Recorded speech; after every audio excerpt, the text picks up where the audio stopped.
Depuis ses débuts dans la vie politique ivoirienne au début des années 90, le parcours de Guillaume Kigbafori Soro n'aura pas été un long fleuve tranquille. Du syndicalisme estudiantin jusqu'à la présidence de GPS, en passant par les hautes fonctions au sommet de l'État, Tieni Gbanani aura surfé sur toutes les vagues, des plus amicales aux plus mortelles. Mais comme le phénix, il a toujours su renaître de ses cendres. La GKS TV, témoin privilégié de son combat politique, met à la disposition de ses followers une série de rediffusions de vidéos ayant marqué sa trajectoire. Il faut savoir d'où l'on vient pour savoir où l'on part, car notre histoire est notre témoignage.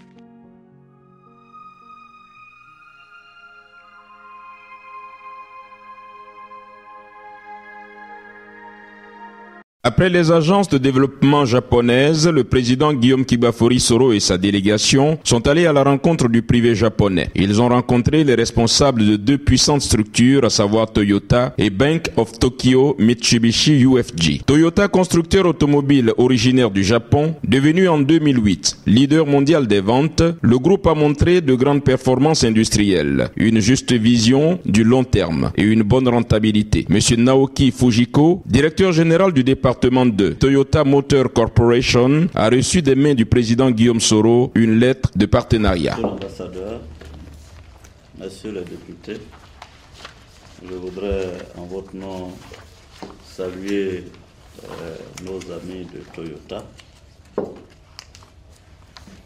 pour la séance que nous avons. Je suis ici au Japon à l'invitation de mon homologue japonais pour une visite d'amitié et de travail dans le cadre de nos deux institutions parlementaires. Il n'est pas habituel pour le président de l'Assemblée nationale de venir dans des pays pour rencontrer les grands groupes privés et les investisseurs. On laisse cette tâche au chef du gouvernement, au Premier ministre et aux membres du gouvernement. Mais en tant que deuxième institution de la République de Côte d'Ivoire, le président de la République nous a chargés d'être des messagers et des ambassadeurs de la Côte d'Ivoire qui se relèvent, n'est-ce pas, après le traumatisme que notre pays a connu. L'objectif du président de la République de Côte d'Ivoire, son Excellence Alassane Ouattara, c'est de construire, bâtir, consolider la démocratie. Je considère que c'est par la démocratie, la bonne gouvernance, qu'un pays comme la Côte d'Ivoire peut, comme on appelle, réaliser un second miracle et devenir une nation émergente. M. Ouattara lui-même a été le numéro 2 du Fonds monétaire international, le FMI, qui professe, n'est-ce pas, la bonne gouvernance dans tous les pays du monde entier. Et donc, il considère qu'après la crise que nous avons vécue, il faut que la Côte d'Ivoire sorte vers les autres pays et ses partenaires traditionnels.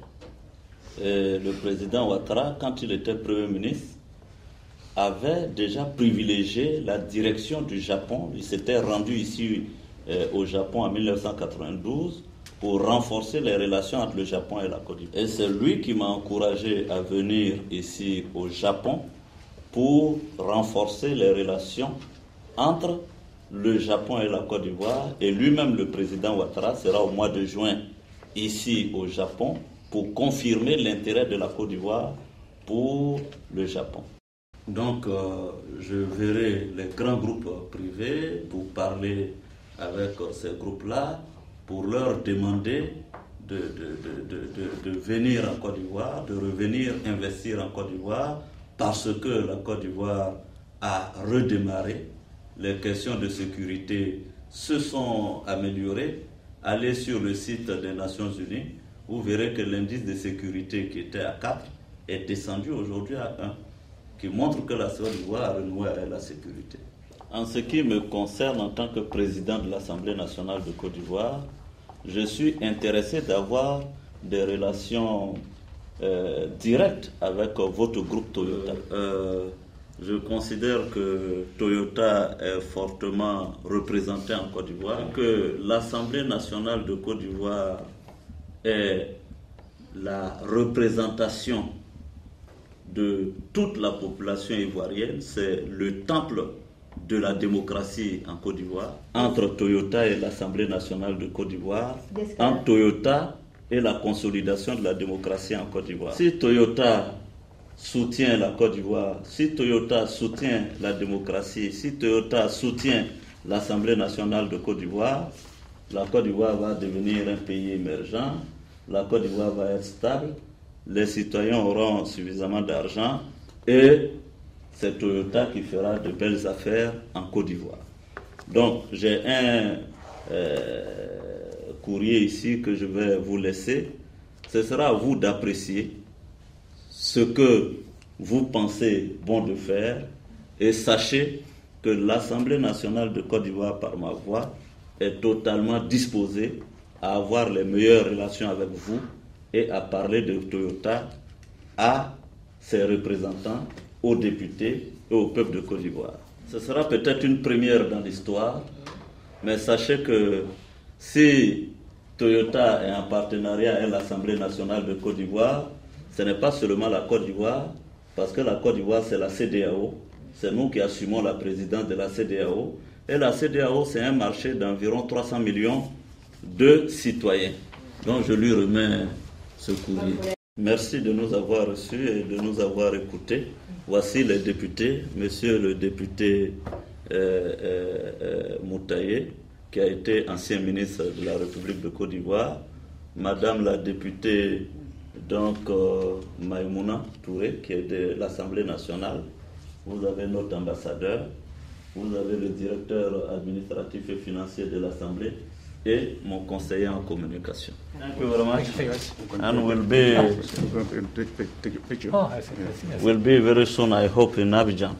Have you ever been in Africa? Never. Many times, but I've never been to Côte d'Ivoire yet. But other African countries, I have quite a lot with it. Okay. So I hope that we will see in Africa one day. Thank you very much. Okay. I've been to Abidjan twice. Twice? Yes. So you know Africa very well? Not so much, usually. A bit? Un petit peu. Un petit peu. Ok. Donc, on espère que vous viendrez visiter l'Assemblée nationale de Côte d'Ivoire. Avec le directeur général de Bank of Tokyo, Mitsubishi UFJ, M. Muneo Okuroshi, le président Guillaume Soro a également présenté les opportunités d'investissement en Côte d'Ivoire. Il a invité cette grande entreprise japonaise de services financiers à s'installer en Côte d'Ivoire. Bank of Tokyo est fondée en 1919. Elle est aujourd'hui la première banque du Japon.